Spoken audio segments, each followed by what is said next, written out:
سيدتي الجميلة، يومك سعيد. أهلا بيكي في يوميات البحث عن السيروتونين هرمون السعادة. النهاردة هشارك معاكم فيديو من أحلى الفيديوهات اللي أنا عملتها، واللي بجد هي قريبة جدا جدا جدا مني ومن شخصيتي، حاجات الكرافت والحاجات الفنية. والنهاردة هقدم لكم فيديو عن فكرة هدية لابني في عيد ميلاده. ما حبيتش ان انا اشتري له حاجة جاهزة او حاجة من اي مكان، حبيت اعمل له حاجة بايدي علشان يفضل محتفظ بيها ويفضل فاكرها في حياتي وبعد مماتي. انتوا عارفين طبعا ان انا بحب الورود جدا، ودايما كنت ببدأ الفيديوز القديمة بصور للشجر وصور للورد. بحب الطبيعة عامة، بحب جدا جدا التدبر والتأمل في خلق الله. ممكن أقعد في أي مكان فيه ورد كده ساعة ساعتين 3، ما بعملش أي حاجة غير إن أنا قاعدة بتفرج على الورد وعلى الزرع وعلى الشجر. فما بالنا يا رب، ربنا يرزقنا يا رب الجنة أنا وإنتوا وكل اللي بيسمعوني يا رب. يعني ما بالكم الجنة هيكون شكلها عامل إزاي؟ النهاردة الفكرة بتاعة الكرافت أو الهدية هي شرحة نفسها جدا في الفيديو. مش محتاجة إن أنا أقول لكم تفاصيلها كتير. جففت الورد بان انا كنت بحطه في كتب قديمة وبضغطه بسيبه لمدة 15 يوم او 3 اسابيع. ممكن ياخد 3 اسابيع في الشتاء، لكن في الصيف ما بياخدش اكتر من اسبوع او اسبوعين بالكتير. وبعد كده ابتديت استخدمه بفن الكولاج زي ما انتوا شايفين كده. وهتشوفوا انا عملت التابلو بتاع ابني ازاي، وطبعت له اسمه وحطيته على التابلو. من اكتر بقى الحاجات اللي انا كان نفسي اتكلم معاكم فيها في الفيديوز هو ان انتوا ازاي بتطلعوا من ضغط الاخبار الوحشة والاخبار المؤلمة اللي حوالينا في الكرة الارضية كلها، وازاي بتقدروا تعدوا وتتخطوا الضغوط بتاعة مشاكلنا الشخصية، كمان مع ضغوط الحياة، ضغوط المذاكرة اللي بقت حمل كبير قوي علينا كلنا، غير كمان الضغوط المادية اللي بقت تقريبا في كل بيت مصري. من اكتر الحاجات اللي بتخليني بتخطى المراحل اللي انا يعني بعدي بيها كل شوية، مراحل حزن، مراحل اكتئاب. وطبعا يعني دي من أسوأ المراحل اللي ممكن يوصل لها أي مسلم. علشان كده يعني سيدنا محمد عليه الصلاة والسلام كان أول كلمة كان بيهون بيها على سيدنا أبو بكر لما كانوا في الهجرة، قال له لا تحزن، لأن الحزن من أهم الأسباب اللي بتوصلنا لليأس، واليأس بيوصلك إن أنت تبقى مسلم غير نافع ومسلم غير منتج، ولا قادر تعمل أي حاجة، ولا هتبقي قادرة تذاكري مع أولادك، ولا هتبقي قادرة تكملي يومك، ولا هتبقي قادرة تطبخي لهم بنفس أكلة حلوة، ولا هتبقي قادرة تطمني على اخواتك وتسلمي عليهم وتعملي زيارات وعلاقات اجتماعية.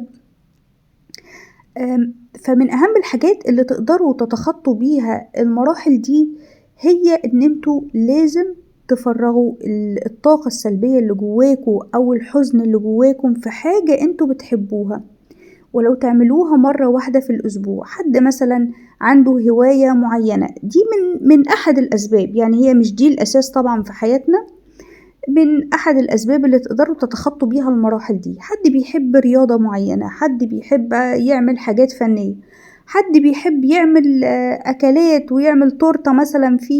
في بنات كتير بيحبوا إن هم يدخلوا المطبخ يعملوا حلويات بإيديهم، ما يشتروهاش جاهزة. حد بيحب يطلع من حزنه ده بالفضفضة، إنه يكلم حد قريب ليه ويفضفض معاه ويتكلم معاه. دي لوحدها ممكن تطلعه من الضغط النفسي اللي هو بيعاني منه. الحاجة التانية اللي أوصيكم بيها هي إن انتوا تتدرسوا وتطلبوا العلم في السيرة النبوية، لأن أي حد بيدرس سيرة النبي عليه أفضل الصلاة والسلام بيشوف قد إيه الدنيا دي صغيرة ولا تسوى أي حاجة، وفعلا أيام معدودات. ولو أي واحد فينا قاعد كده مع نفسه وحد طلب منه إن هو يحكي له قصة حياته، فهو في الغالب هيحكي له قصة حياته باختصار في 10 دقايق، لأن دايما الأيام العادية اللي ما بيحصلش فيها حدث يقطع طبيعة سير حياتنا محدش بيفتكرها. يعني محدش هيفتكر ان هو كل يوم بيصحى الصبح الساعة 6 ويروح الشغل ويرجع من الشغل ويتغدى وينام وهكذا. دي حاجات روتينية. بنبدأ نحكي في قصة حياتنا الأحداث اللي قطعت السير الطبيعي لحياتنا. فالحياة فعلا صغيرة جدا والعمر بيجري بسرعة جدا، ودايما نفضل حاطين هدف كبير قدام عينينا، ان احنا هدفنا مش الدنيا ابدا. الدنيا ما هي الا وسيلة توصلنا ان شاء الله للجنة. ربنا يرزقني ويرزقكم دخول الجنة بغير حساب ولا سابقة عذاب. فلأي حد ما درس السيرة النبوية يبدأ من دلوقتي يتابع الفيديوز بتاعتها على اليوتيوب. لو انت مشغول جدا، يعني انت مشغولة جدا في شغل البيت، هاتي هيدفون وحطيه على ودنك كده وانت بتشتغلي في شغل البيت واسمعي السيرة النبوية. شيوخ كتير بيقدموها، وكتير منهم بيقدموها بطريقة سلسة وبسيطة وسهلة، وكتير منهم بيسقطوا المواقف اللي كانت بتحصل لسيدنا محمد عليه أفضل الصلاة والسلام على حياتنا إحنا الشخصية. تالت حاجة برضو أنصحك بيها هي إن انتي لازم يكون ليكي ورد يومي من القرآن. ولو انتي بعيدة عن القرآن أو بقالك فترة كبيرة ما مسكتيش المصحف، والله هتلاقي الموضوع تقيل جدا جدا جدا على قلبك في الأول. هتحسي ان موضوع الورد ده فعلا حمل عليكي او تقيل عليكي. ما تيأسيش ابدا ولا تستسلمي ولا تطنشي، بالعكس اضغطي على نفسك وجهدي نفسك. الذين جاهدوا فينا لنهدينهم سبلنا، زي ما ربنا قال في القرآن. جهدي نفسك ان انت لازم تلتزمي بوردك اليومي من القرآن. بعد كده هتلاقي نفسك ان انت اللي بتجري عليه وانت اللي بتطلبيه، وعمره ما هيكون حمل تقيل عليكي بعد كده ابدا. رابع حاجة بقى هو ادراكنا في عقلنا الباطن وعقلنا الظاهر. لازم نكون نفسيا مدركين كويس جدا ان احنا موجودين في الدنيا للابتلاء. وزي ما ربنا قال في سورة العنكبوت: أحسب الناس أن يتركوا أن يقولوا آمنا وهم لا يفتنون. كل واحد فينا هيصلي قد ما يصلي ويصوم قد ما يصوم، واللي يربي دقنه واللي تلبس نقاب واللي تلبس لبس شرعي ونعمل كل الحاجات اللي ظاهريا تبين اننا مسلمين. لكن هيجي وقت وربنا هيختبرنا وربنا هيمتحننا وربنا هيبتلينا، فندعو الله ألا يكون ابتلاءنا في أحب الناس لينا، وألا يكون ابتلاءنا في فقد الناس اللي بنحبهم. ربنا يحفظهم كلهم يا رب. ربنا يحفظ أزواجنا ويحفظ أولادنا يا رب من كل شر ومن كل سوء. لكن هيجي وقت ربنا هيختبرك في أيتام من أهلك، ربنا هيختبرك في ميراث، ربنا هيختبرك في ضيق الرزق، ربنا هيختبرك في سعة الرزق. حتى النعم اللي ربنا بيديها لنا ربنا بيختبرنا فيها، بيشوف احنا هنصون النعمة وهنحافظ عليها وهنديها لمستحقينها ولا لأ. يعني حتى الخير اللي ربنا بيرزقنا بيه ده في الدنيا لازم نحط في بالنا ان ده فتنة وده اختبار من الله عز وجل، وان كل قرش وكل مليم بيجيلنا من رزق ربنا هيسألنا عليه يوم القيامة اكتسبناه منين وصرفناه في ايه. فلازم كل واحد هيجيله ابتلاء في حاجة معينة في حياته.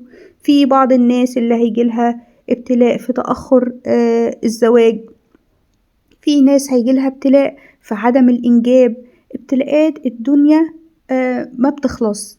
نرضى بما قسمه الله لنا من ابتلاء، لأن دايما في الأصعب، ونحمد ربنا على ابتلاءاتنا، ونبص دايما للناس اللي حالهم أصعب مننا علشان نهون الدنيا علينا.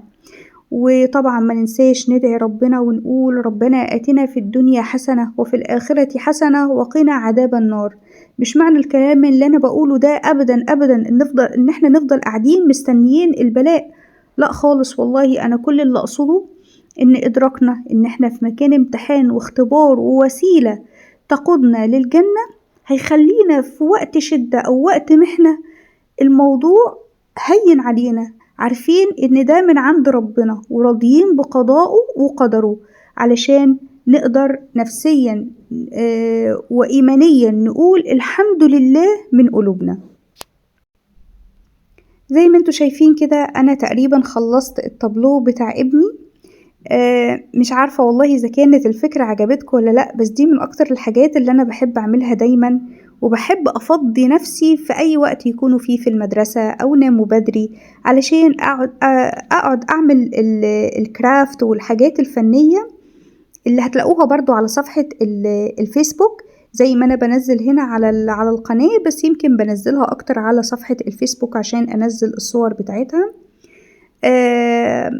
الفراشة دي ابني اللي هو اللي كان مصطادهالي، بس أنا ما قلتلوش طبعا إن أنا كنت ناوية وقتها أعمله بيها حاجة. والورد إحنا نقيناه مع بعض أنا وهو من الشجر، وجففته طبعا في الكتب زي ما قلتلكوا قبل كده، وعملت له بيه التابلو ده وعلقته على الحيطة، والحمد لله هو عجبه جدا جدا جدا واتبسط بيه. أتمنى يا رب الفكرة تكون عجبتكم، وقولولي رأيكم في التعليقات عن التابلو وانطباعكم عنه ايه، وإذا كانت الفكرة حلوة ولا لأ. مش شرط أبدا إن احنا نكلف نفسنا تكلفة كبيرة في الهدايا، أي هدية معمولة بحب حقيقي من قلوبنا هتسعد اللي قدامنا أكيد. واشوفكم إن شاء الله في فيديو جديد، مع السلامة.